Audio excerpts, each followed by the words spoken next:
Yes.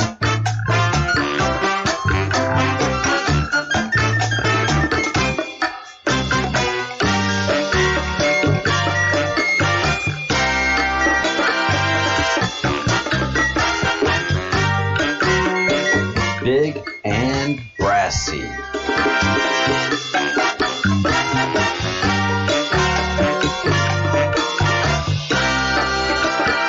we go.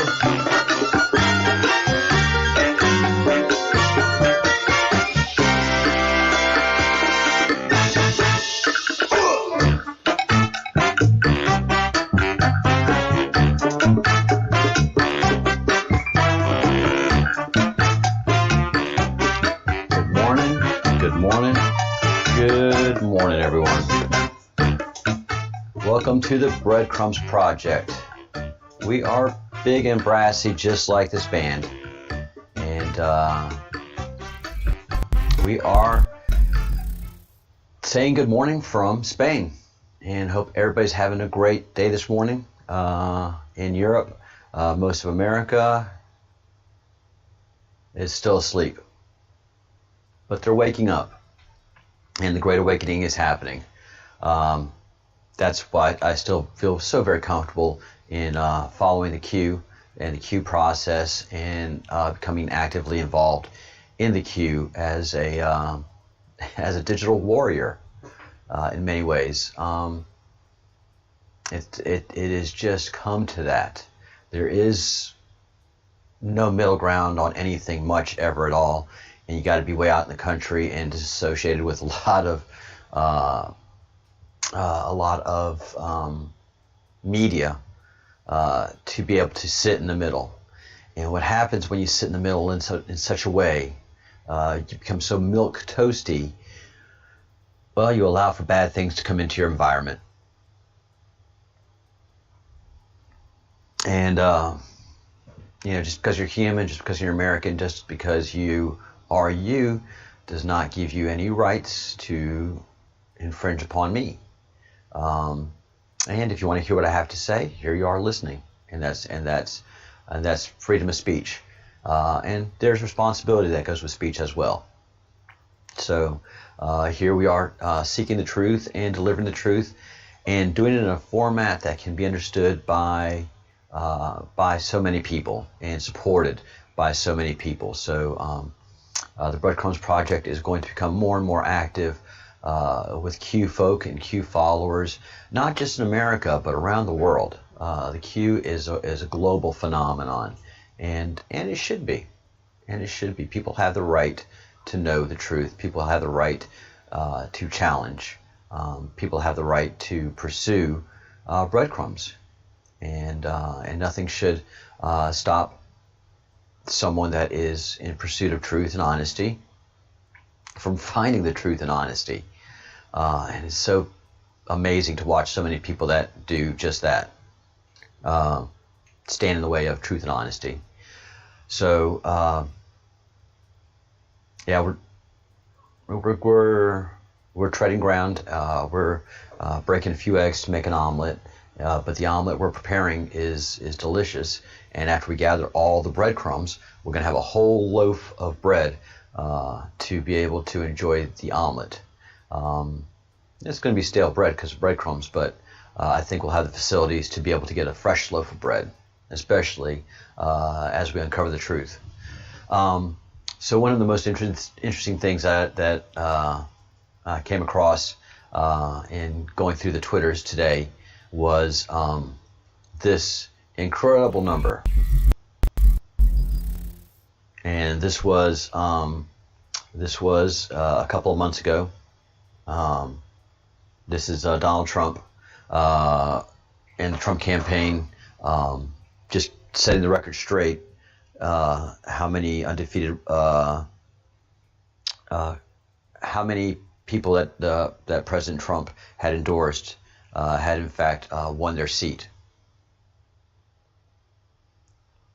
Now we go to where we're at this month currently in the end of June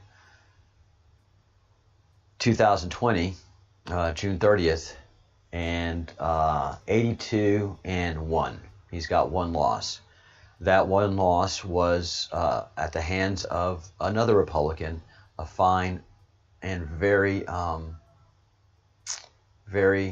outstanding young man, and a hard worker, and someone that's overcome a lot to win that seat. So there's no shame in that one defeat. I think that is a proud record. So that one defeat is a Republican, and I think it was a good call by the electorate. They had two good candidates, and I think bringing in some fresh young minds and ideas built on strength and not golly, we have so many people in the United States of America that don't appreciate the country that it is, and the project that it is, and the success that it has, and it has just allowed for so many detractors to be able to stand on lies, hoaxes, and fabrications. And so this staunch number is so blaringly strong because it stands up against the Marxist left. Marxism has entered the United States of America and is a strong foothold, and it's the same way that Marxism enters any nation, and that's because you have ignorant masses. Frankly, I mean, that's just there's no ifs, ands, or buts about that. You have people that are ill-educated, poorly educated, miseducated, and misinformed, and that group is significant now. It's such a large group that it can no longer be ignored, but it's a growing group. In other words, there's no correction to the cancer that's been created in Marxism in the United States. So there's no, it's the lawless that are asking for law reform.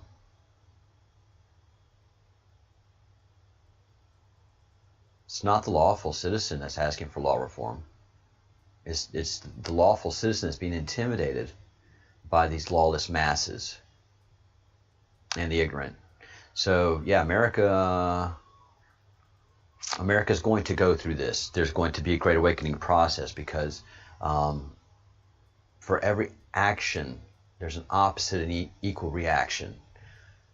So this has been long festering, and it is the Marxist movement that is represented by Antifa and other anti-American organizations that have been set up in America are there for a long while. It is going to be, this is just the beginning of the process. What you're seeing right now in America is just the beginning, and there's going to be a correction. And this is the brilliance of Ronald Reagan, and this is something I was listening to an interview of Lawrence Fox, the actor who is now a very brilliant commentator, just brilliant commentator all the way around. He's reading Reagan. He's reading Reagan's speeches. He is learning about Ronald Reagan, because Ronald Reagan is the one that pointed out, listen, there's always going to be this movement between the left and the right. And it is up to the electorate to understand the dynamics. And right after Reagan, the overwhelming tsunami of ignorance and good timing, fun, exuberance of the economic boom after Reagan left us with a hollow shell of a society. We gave up on education. That just became, daycare. What everybody cared about was making money, success, and just leaving the rest of the society behind. And everybody says education, education. And although teachers are the best intended people, the teachers that we have now are not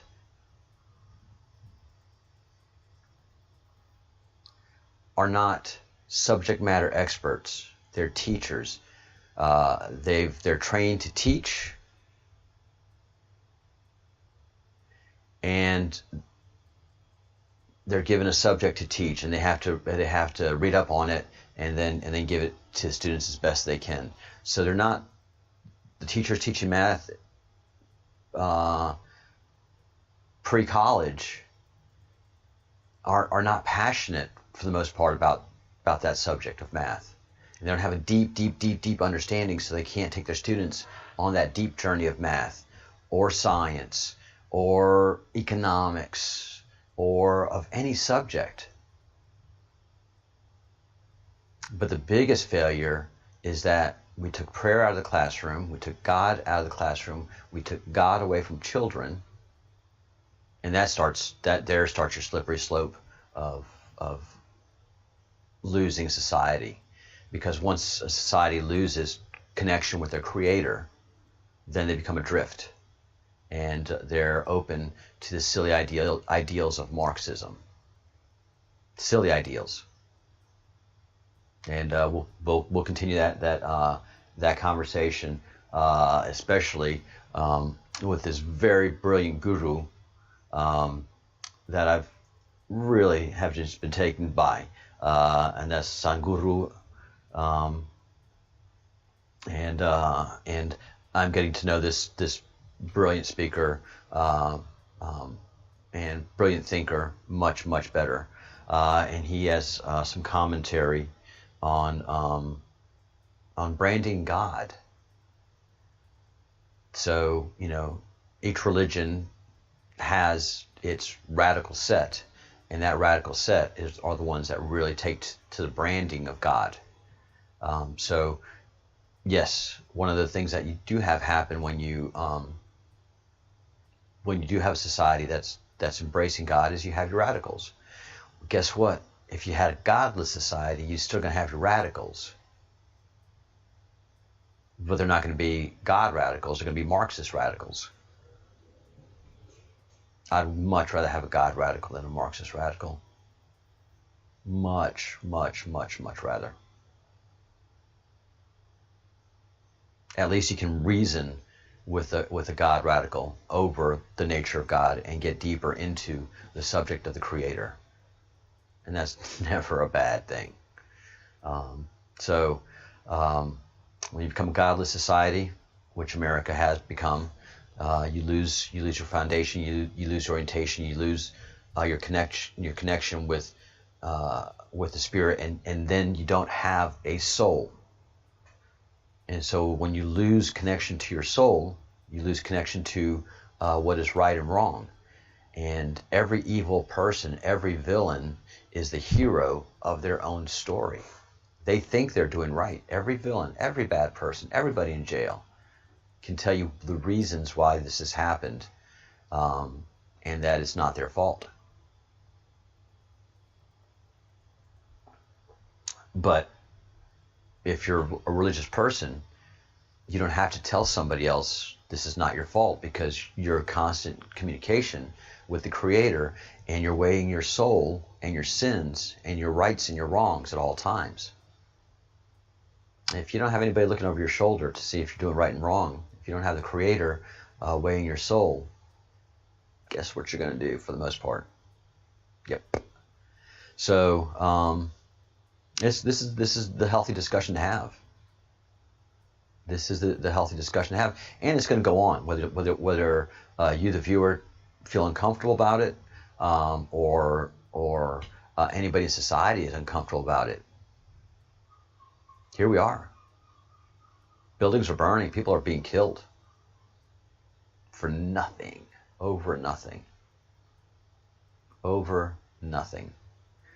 Everybody that has died at the hands of police that has caused rioting has been resisting arrest.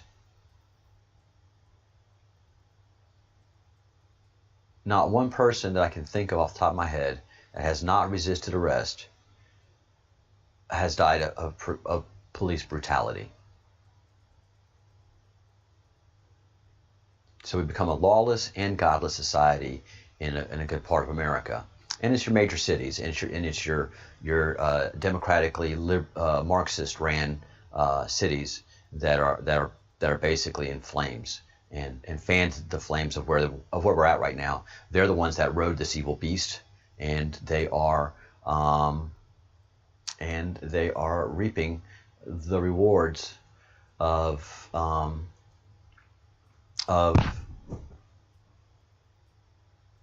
dancing with the most evil, heinous ideologues and ideology that's on the planet. And that's Marxism.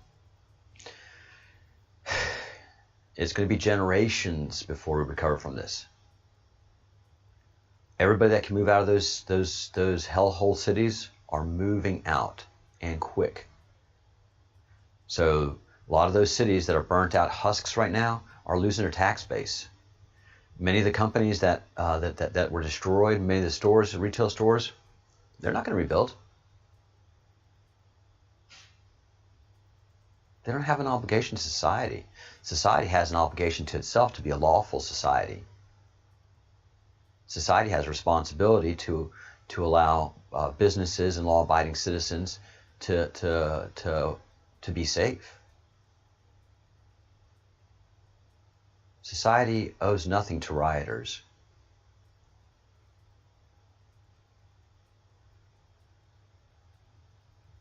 When you allow rioters to riot, you've lost control of law and order, and our nation, any nation at this point, is built on laws. And you've allowed the lawless entry into your society, into your life. And good luck with that.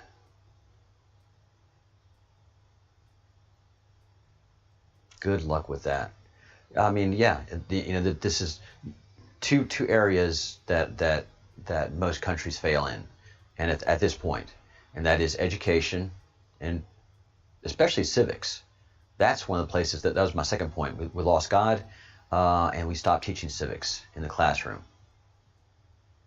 The true nature of our nation, and instead people got bogged down in classrooms of patriarchal society and just nonsense. So instead of teaching the actual history, people started getting interested in the history that's not taught, and looking really close at our ancestors, and not using the correct context. So we look at our ancestors as evil now. Man, have you looked at your own life? You better judge yourself. You better clean your own room before you start looking at your ancestors' rooms. But no, that's where we're at. So America has a lot of work to do, and citizens have a lot of work to do. And yes, we should be establishing militias because government has shirked its responsibility. They've been playing games over the last 30 and 40 years. Especially, they've been playing very dangerous social engineering games. And those are coming back to bite them, and hard.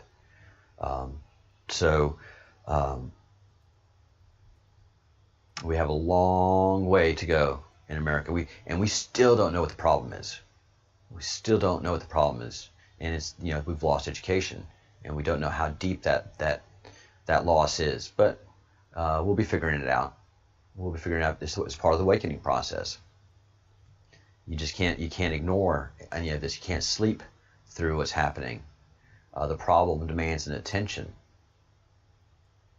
and that's all these rioters are: a problem that has grown and festered, and one of my favorite sayings is from Donald Rumsfeld. Oh yeah, I bet you that makes a lot of people's hairs rise. But again, Donald Rumsfeld was just the victim of the mainstream media. He's a great leader. He's a brilliant man. Always has been. Dick Cheney, same way. But Washington media elite, the most ignorant people in the entire world, laid their reputations to waste. And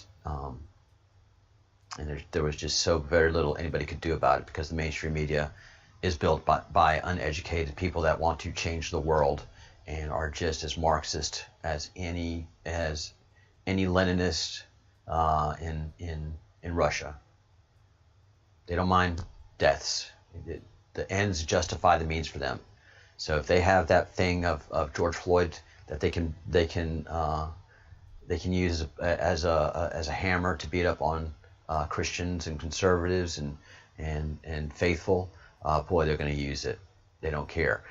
Now, all the other black deaths that occurred because of the rioting, those things are just pushed away. It's not part of the narrative. So we're going to have to address education, and we're going to have to address the media. And that's what the Q is doing.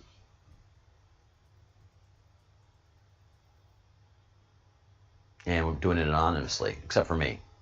But I'm single, no family to speak of. So I'm a pesky fly to the bigger problem that is occurring with the wave of the Q. The other side of the Q that is very important, as is on the Q map that we've been studying. Not this one. Where's my other Q map? Did I close it? I guess I did. Has been the but also this Q map has it as well. Actually, this is the Q map, and you start from up here. The black and white thing that we study is called the Q key. So and it's a cipher, and we're deciphering it in the evenings. But if we get into the Q map, we have an incredible amount of alien activity, of UFO activity, and this is coming to the forefront. This is a big area of study of mine, and what I can do, I have the time to analyze things, and what I'm doing is really analyzing this one article on FoxNews.com in relation to UFOs, and I'll put a link to it in our chat. I think you guys can see it and click to links, but until you become members. Hey Nicola, how are you? Hi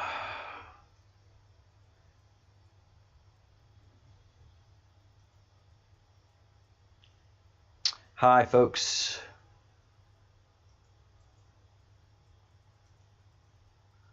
All right, so this is the link to the article.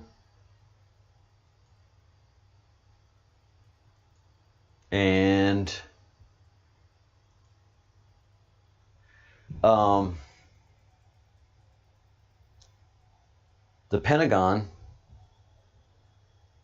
there's a disconnect on the information here, okay?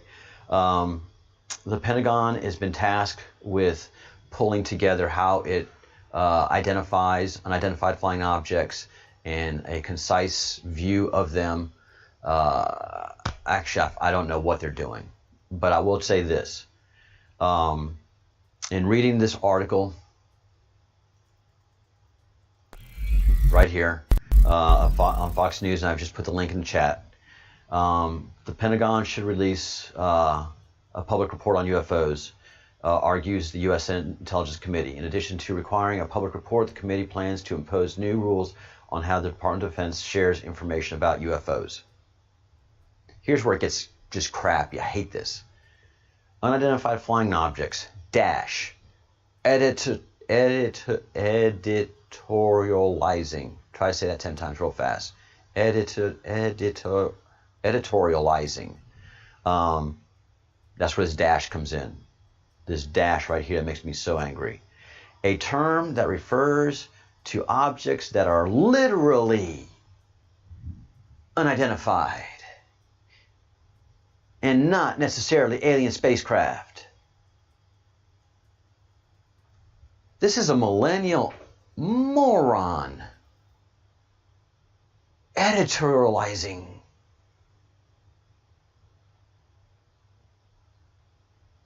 They know nothing about the subject that they just put this editorial in. All right. Not necessarily suspected alien aircraft. Let's go with that in mind for a minute, all right? That all these UFOs are man-made. All right? Very cool. So let's go down a little further into the article. The committee instructed the Director of National Intelligence and other agencies heads to submit a report within 180 days with a number of details about ONI's Office of National Investigations investigation. The report must include details about what the federal government knows about intrusions into restricted U.S. airspace and other unidentified flying objects, as well as a plan to firm up intelligence collection and sharing on the subject.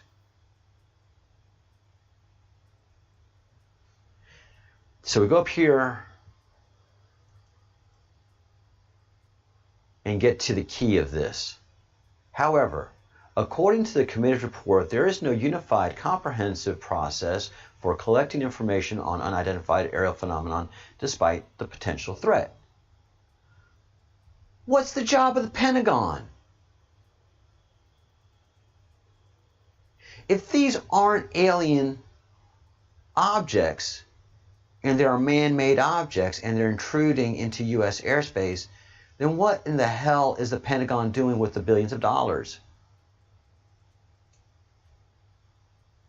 So, yeah, we got a problem. We have got a problem. We have disconnected what this article is saying, and if it's not aliens, then what is the Pentagon doing? So that's where we're going forward in today's with today's news and today's news operations and the Q.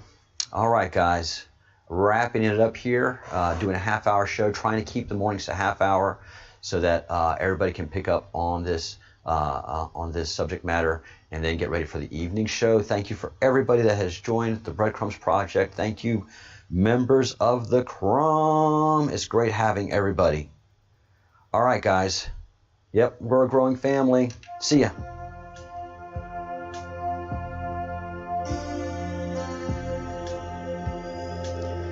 Remember, think good thoughts, do good deeds, and say good things. Practice forgiveness. Have a great life. Be smart. Do your own research. Trust no one. But where one goes, where we go, one, we go all. I'm new to this stuff, guys, so be patient with me. Thank you so much, everybody, for joining us, and we'll see you this afternoon in our afternoon program. No technical errors. We did good. And I'm really happy with the product that we're producing. Thank you guys so much. Laters.